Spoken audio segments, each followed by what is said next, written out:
Welcome back to Marketing Automation Made Simple, the podcast that helps you save time, scale faster, and sell smarter with the power of automation. If you're a marketer, business owner, or someone who wears all the hats, you've probably said at some point, I'm just not good at sales. You're not alone. And today's episode is going to shift that mindset. Because here's the truth. Selling shouldn't feel awkward or pushy. When it's done right, it feels natural, like helping. To help us unpack this, I am joined by Pratt, founder of Metisan. Francis has spent years helping teams and individuals reframe how they think about sales, not as a skill for the select few, but as a human conversation rooted in value and trust. Francis, welcome to the show. I'm so excited to have you here. Thank you so much. Yeah, no, it's great. I love both sales and marketing. So yeah, really looking forward to our conversation. Hopefully we'll love automation too. Oh yeah, of course. Yes. I wanted to ask you, I meet so many business owners through my consulting and coaching in terms of selecting CRMs and tools. And I always find it hard to look at automation or technology in isolation of the whole business. So I often focus on the sales part as well as marketing part, because there's some elements, stuff that salespeople don't like to do. We can automate those things.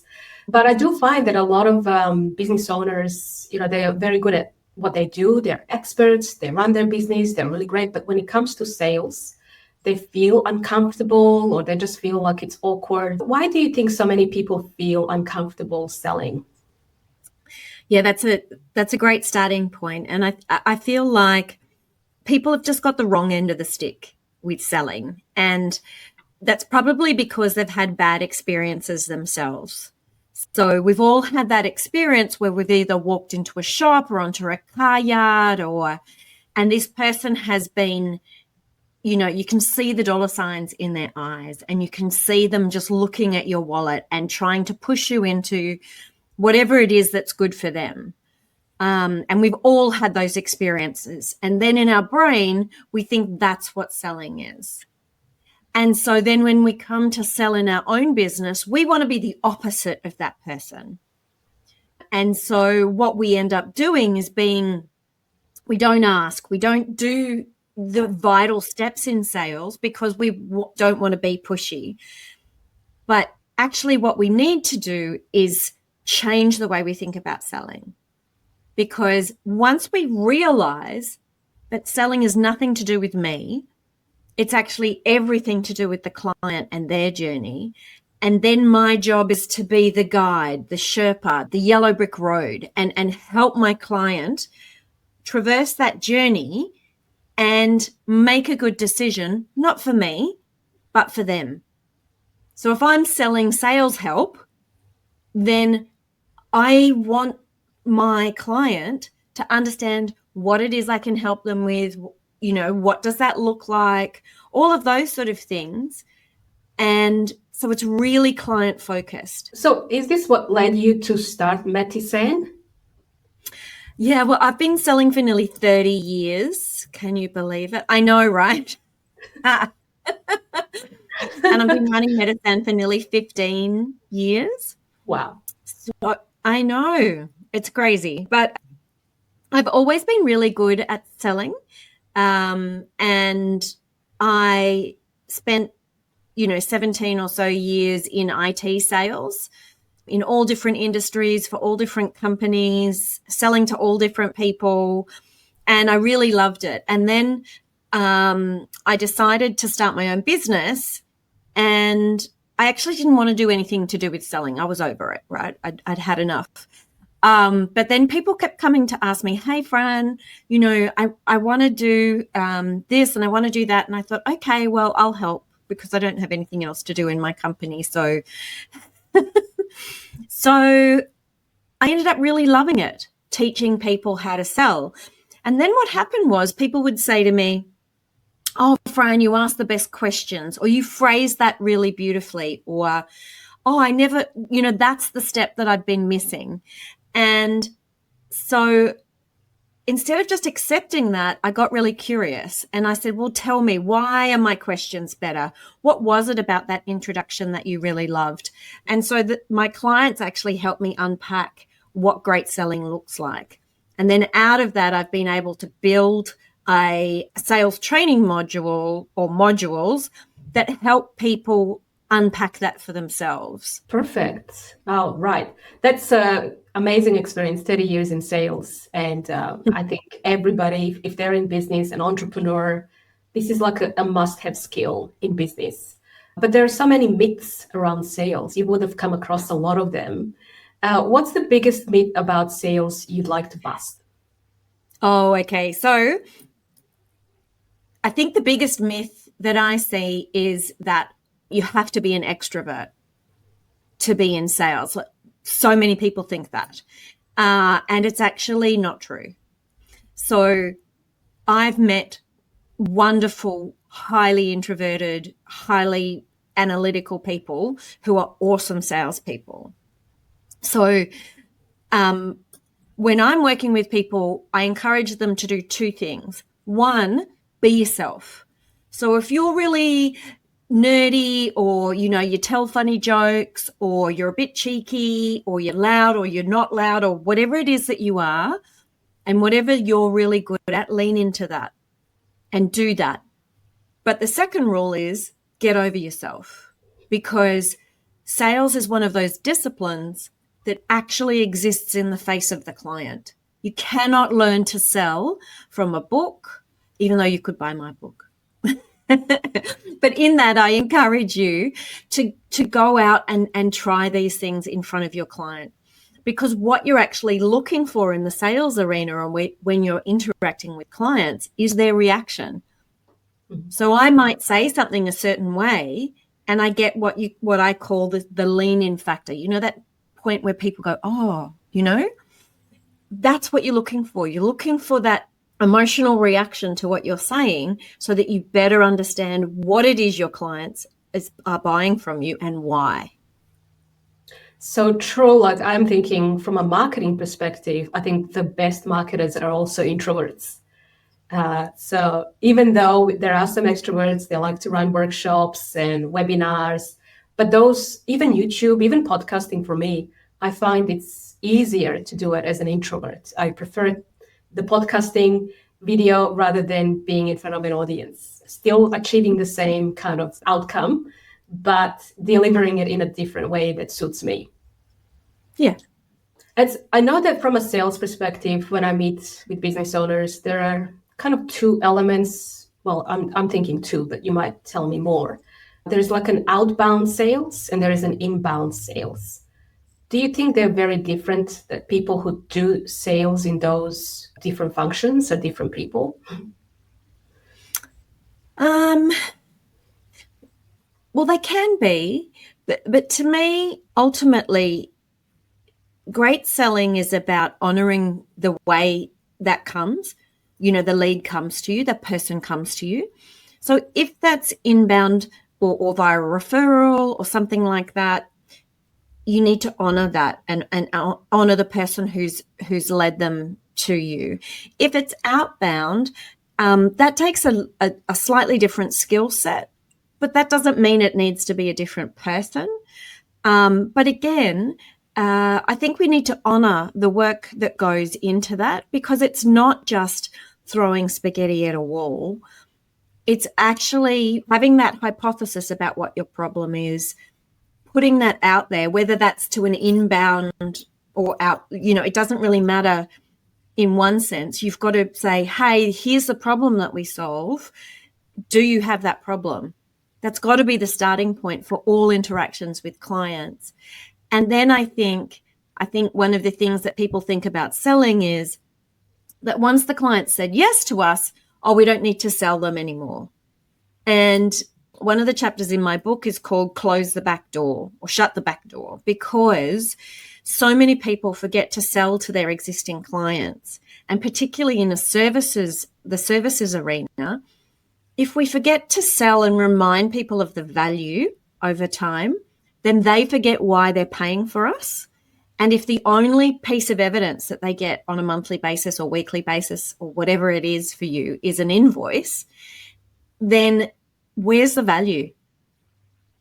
And so I really want people to, if they take only one thing away from today, I want them to understand or go and understand from their clients what it is that they're buying from them and why they buy and what do they value and what more could you do that would increase that value proposition for the client.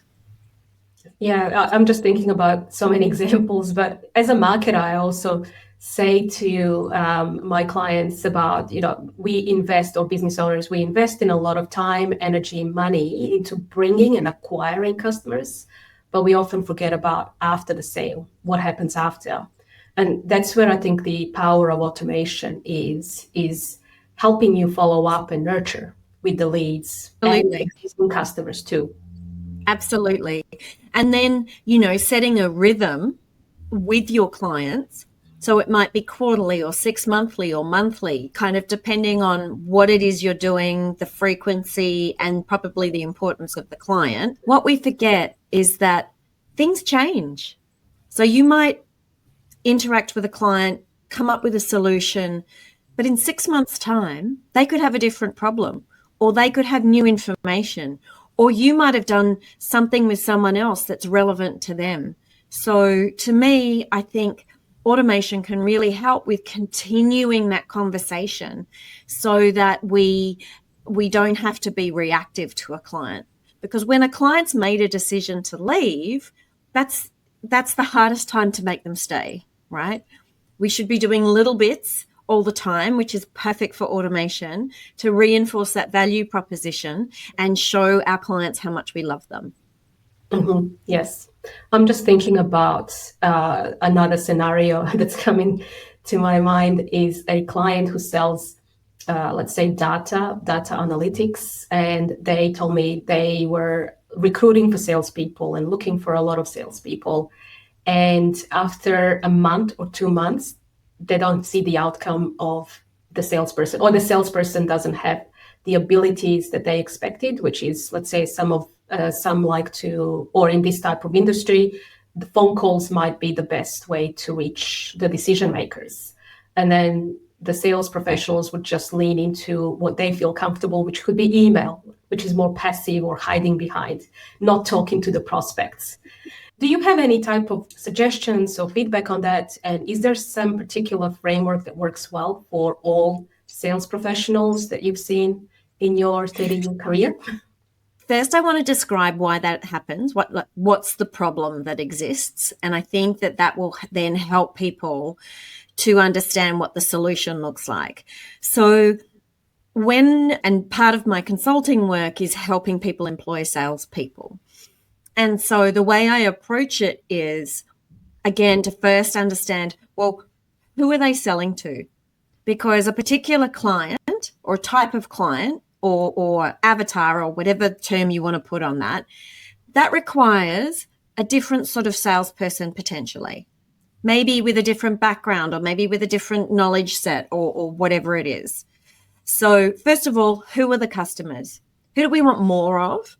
And what does that sales process look like? So exactly like you said, is it a phone call and then a meeting and then a this and then a that? And what are the sales materials that sit underneath that, like the playbook, so that the company then is able to say in the interview process, here's exactly what we're asking you to do. So there's no confusion about is it email or phone. It's actually outlined. And then together with that, it's clear that what investment the company is making to bring those leads in and so how many leads can they expect from the company? How many leads do they need to generate themselves? And it's all transparent.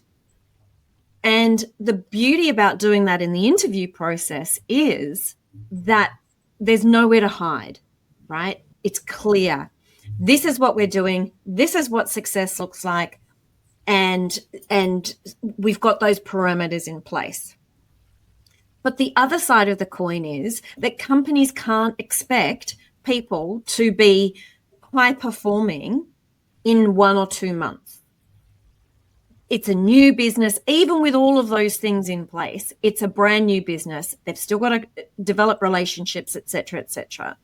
So often companies are measuring the wrong thing too quickly. So first of all, let's have what the sales looks like. Then we build out a success plan. And that success plan has clear metrics for month 1, 2, and 3 that says, culturally, this is how you behave. This is what you do. Here's the expectation for how you do what you do, the culture, what you do, the numbers, phone calls, meetings, whatever it is, and the outcome we expect. But again, the outcome isn't necessarily sales in that first 1 or 2 months. And this is very dependent on the market, who the client is, what the sale value is, what the average sales, and so all of this information goes into the interview so that the salesperson who's saying yes to that role actually understands what they're saying yes to. And so what I've found from setting all of that up is that instead of having this, I'm not sure whether they're right, we've got a success plan that both the salesperson and the business owner is invested in, and we get to play the ball and not the man. So it's really clear when it's working and not working. And so you hire better, you upskill them in a better way, you have better expectations, you manage them in a better way, and therefore you get better results. And if the person or the market or whatever, if there's a wrong ingredient in there, it's really obvious really quickly. I like that, clear expectations. So what would you say is the ideal conversion rate for a salesperson? That's maybe a long piece of string there. Yeah. So I would encourage, so if this is your first salesperson that you're putting on, then I would encourage you as the business owner to look at your results. So be realistic. From the first time you met someone to them signing with you, how many steps were involved there? What length of time was that? Was that, and don't just choose the super quick ones. Choose the normal ones, the average. And that should give you some idea of what you can expect from a salesperson, because salespeople, so often business owners can sell in their business much better than salespeople in the first instance because they know it so inherently. They birthed this thing. It's their child. They don't have to learn anything about it. They don't have to learn what the problems are and the solutions look like because they know it so intrinsically. So we've got to have a way of imparting that knowledge onto the salesperson so that we actually set them up for success. Yeah, so it's every salesperson needs time and depends on the sales process, like mapping it out. Because if I'm a business owner, I want to scale my business, I obviously want to hire the best people to help me do that. And one of the ways to scale is to hire salespeople. They're your revenue generating employees. So I like the idea of having these clear expectations up front with them because that sets the scene. Because the expectation for a lot of business owners might be that, I need to break even in the first 2 months or 3 months. And that's not a realistic goal for someone selling enterprise level software that might take maybe 6 or a year or 2 years to nurture for a $1 million deal. Yeah.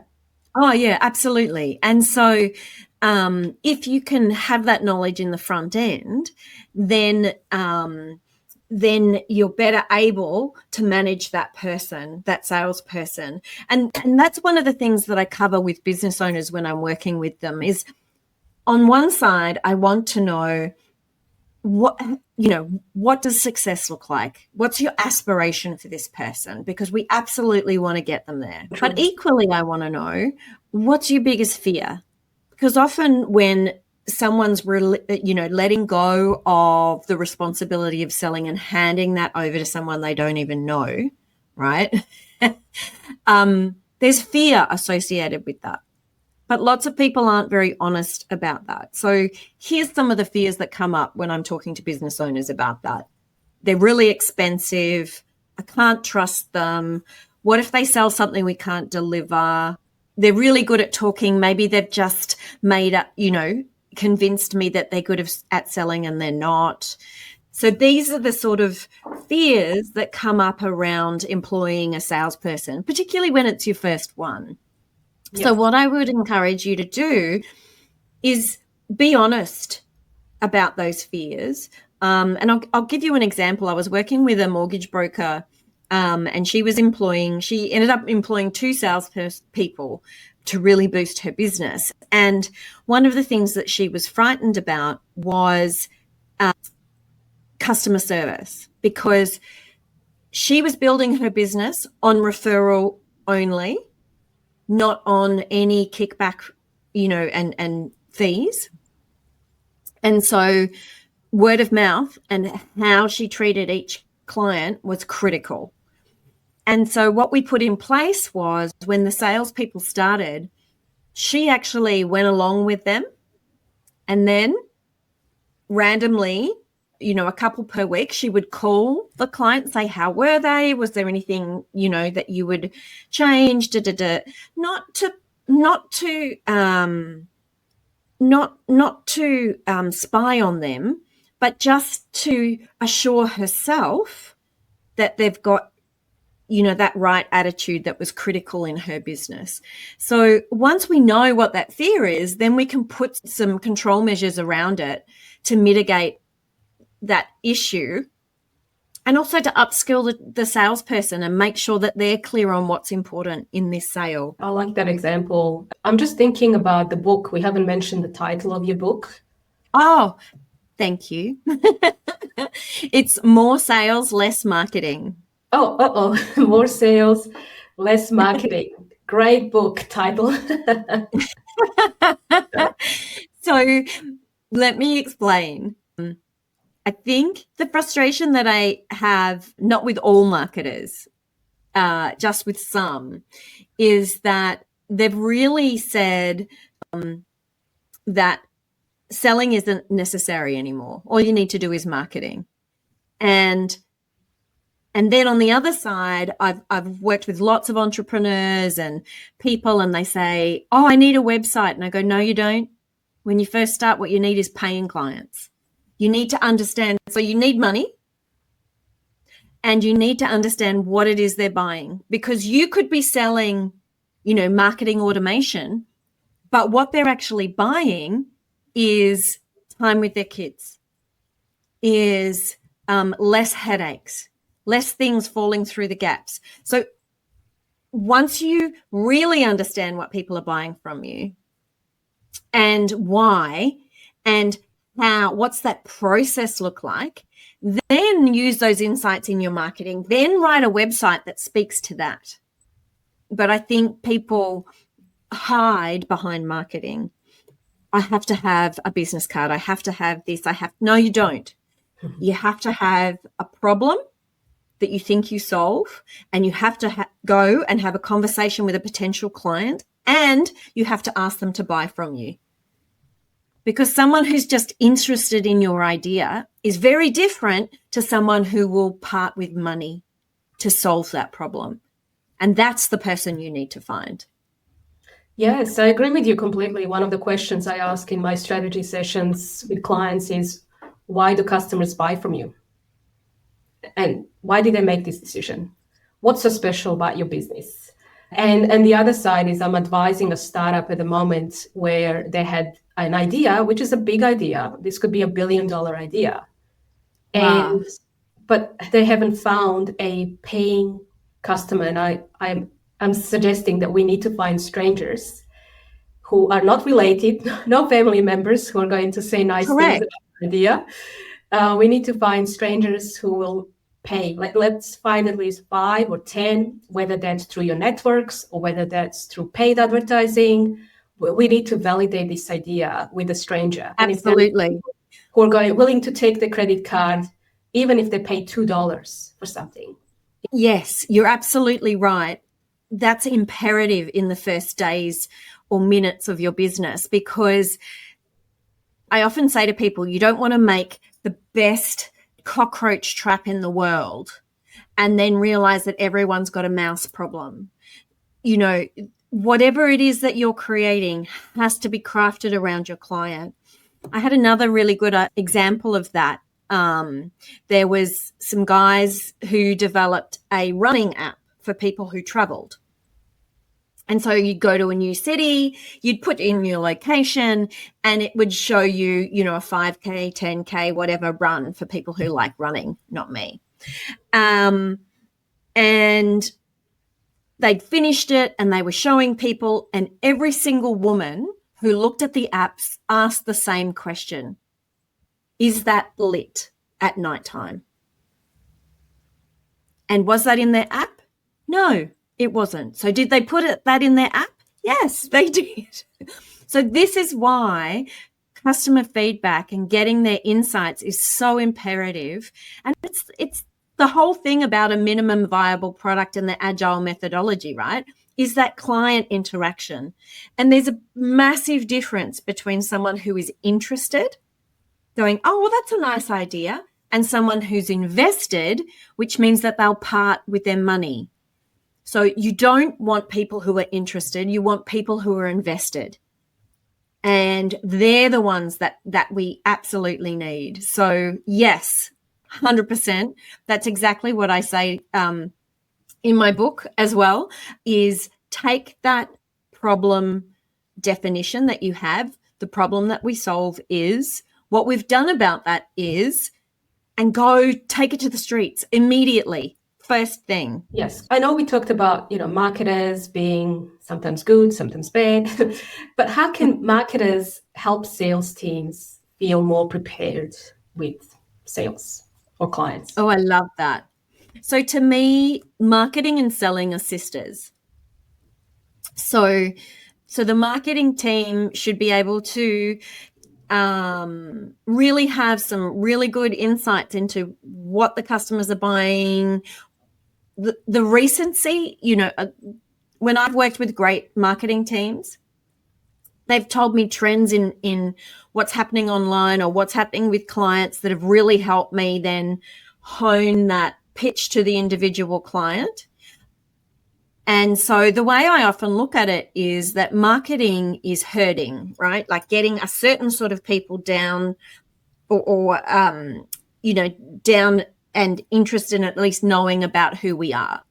But selling is taking that one person and then crafting, using those beautiful words, materials, all the stories that I have from marketing, and finding the right one for that client who's sitting in front of me right now. And so that takes, I've got to read what they're doing. I've got to have that bank of stories in my kit. And so I really see that the great relationship between sales and marketing is that I can also add to those stories. So if I have a win with a client, I need to tell marketing about that, because that then becomes part of that bank of story and asset. We've got to have a way of sharing what's happening in the broader sense so that I can apply that to the person who's sitting in front of me. So it's not just a one-way street. It's actually a beautiful dance and marriage when it works well. Yes, and this is exactly what we are seeing with whether you're a small business or a big business, sales and marketing, there's always a clash. They're always in discussions, but could be challenging themselves with, hey, marketing is in charge of generating leads, and then sales is in charge of selling or converting those leads. And so there's always tension between the two, which is good and bad. But I think there, in some instances, what would help is technology. And that's where the power of automation tools, especially where you have marketing and sales merged together. So platforms like HubSpot or Salesforce or we use ActiveCampaign, for example. Most of the small business owners, they don't invest in doing marketing and sales when it comes to technology. And if they did, they will have transparency around particular leads that are coming in, what behaviors, notes from salespeople, any objections, what the outcomes were of these sales calls or Absolutely. sales, which are very powerful to use in marketing. No, absolutely. And I think if we move that into the world of AI, and with a lot of people now doing sales calls on platforms like Zoom with an AI tool taking notes, how much data is in there about the flow of the conversation, about I know with the AI tool that I use, it even scores the interest, like how engaged the conversation was. So yes, so there's so many tools that we can use to be smarter about what we're doing, and not to take away from the human interaction, but to enhance it. Yes, yeah. Look, we've seen so many different AI platforms popping up, especially when it comes to sales. We use one here called Just Call, and Just Call allows you to have live as someone's talking to a prospect, and the prospect tells an objection, says, yeah, it's too expensive, or do you guys have experience in this industry? This little AI pops up and recognizes and says, hey, here's a case study. Talk about this case study. Or here's how to handle this objection. So it's like a live playbook. I love that. Yes, like coaching them live. Awesome. What's one thing listeners should do this week, just to wrap up, to improve their sales? So I think the number one thing that I'd love you to do is think about your favorite client, the one that you love working with, the one that if you had 100 or 1,000 of that person, it would just be your dream come true. So what I'd love you to do is go and have a coffee with them, or a Zoom or whatever. And I want you to really listen. I want you to ask them, hey, what is it? Why do you keep working with us? What is it that you get out of it? What do you like? What don't you like? What do you want more of? What do you want less of? Really dig into what it is that this person is buying from you and what the keywords are. And I think that will give you amazing insights, because that person can be replicated if we're pitching and talking about our client in the right way. Perfect. So where can people learn more about you and Metisan? So I have a website, which is metisan.com.au, and my book, More Sales, Less Marketing, is available on Amazon. Oh, well, I should buy that too. I should get that book. Sounds like a great book. Thank you. Thank you so much, Frances. I really enjoyed speaking with you today, and I'm sure our listeners will get so much value just from what you shared in this half an hour. But I do encourage everyone to buy the book, because it is a perfect marriage between marketing and sales, which is really 80% of what marketing automation is. It's knowing what the strategy is for marketing, what the strategy is for sales, and then we're simply using technology to help us execute those strategies. I was going to ask you, Frances, before we leave, is there a CRM that you particularly love? I'm not wedded to any one in particular. To me, I like to find or recommend a CRM that is in line with how you sell. So, for example, in my consulting business, I use Begin, because it's simple, it's easy, that's all I need. But if you've got a highly marketing-driven sales funnel, then you need something different. So yes, so I'd like to look at, well, what's the sales process, and let's then help you find something that actually fits that. Yes, it has to fit your purpose and what you're trying to do, the size of your business. We do see a lot of our clients signing up to tools because of the brand name, but there may be like just an overkill for what they need at the time. Yes. So, yes. Yeah, I always say start small. Thank you so much for sharing your tips, and I really enjoyed talking with you. All the best. Thank you.